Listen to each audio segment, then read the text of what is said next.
exciting adventure we went on to make this happen.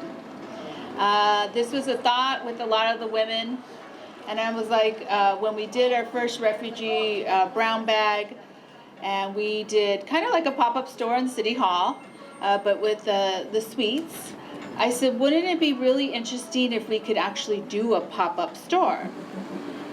Well, Megan and Alia, you've outdone yourselves. The thing.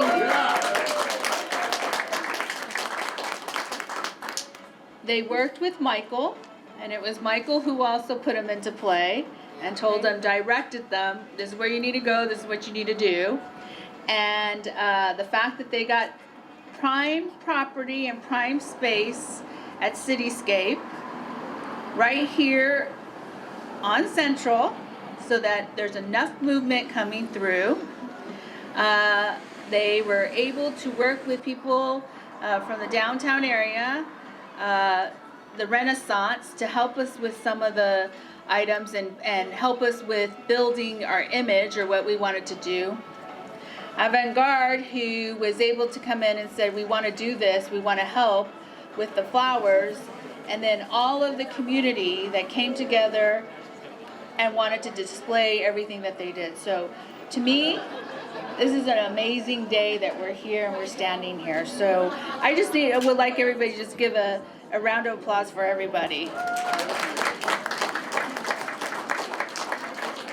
So really the purpose of my, I guess, passion is to help others, to make sure everybody has, there's equity across the board, to make sure that people have access to education, that people have access to the things that you need in order to survive. And so people like Rahab and her 5 children who witnessed war and managed to escape from Syria. Her eldest daughter is 17, and I don't know if they're here. Her youngest is just turned 4, and one of her sons is a talented 12-year-old boy with autism. And Rahab's short-term goal is to find a better housing for her family, a stable source of income to support her children.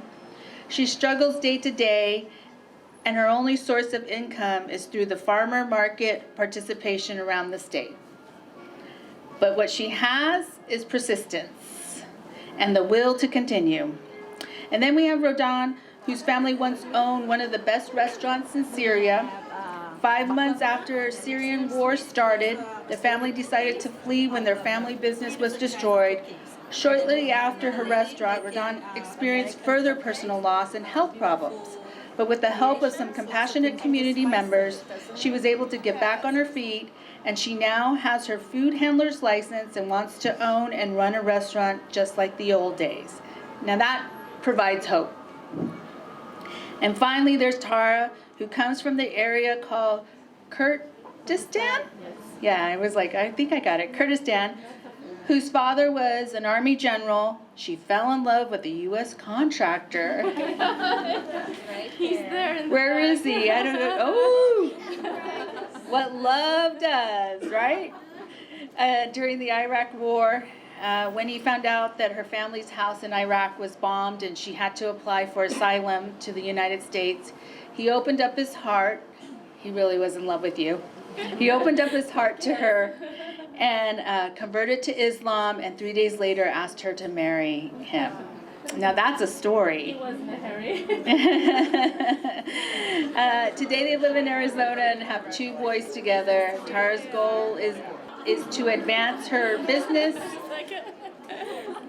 in making bath and body products, including getting organic certifications. So these are stories of people that live all across District 4 and throughout our city. These are stories of great hope, great spirit, and I am just so happy to be just a little part of their life today and to help open up the stories and be able to be part of it and make it part of the city. So what I want to do is thank all of you for your courageousness and the willingness to get up every morning, not sure what you're going to face, but you're going to do it, and you're going to do it with pride and with a smile and you're gonna push. That's usually what most women do. I would also like to thank all the brave refugee men and women who have agreed to be part of this experience and share their products and stories with us. Welcome to the community. I especially like to thank Red Development for the prime location, as you can tell. I would like to thank the American Muslims Women Association, the Syrian Sweets Exchange, and the International Rescue Committee for their continue advocacy throughout this effort. Thank you to Renaissance, Special Events Team, Avant-Garde Studio Floors for decorating and providing furnitures and fixtures for the store. And of course, thank you to ASU School of Social Work for this partnership, because this would never have happened without Alia, Megan, and Jesus. So thank you very much. Hey everyone, my name is Megan McDermott and I am here with my friend Joey. He's from the Renaissance and I would like to thank him for donating all of these tables and chairs that you see. Joey, what do you think about the store? It is absolutely breathtaking to have the opportunity to walk around and look at all of these amazing handcrafted goods. It's breathtaking. And then you look around and you see the stories in each one of the little areas. It's just incredible. It really is. It makes us so very proud to be a great partner.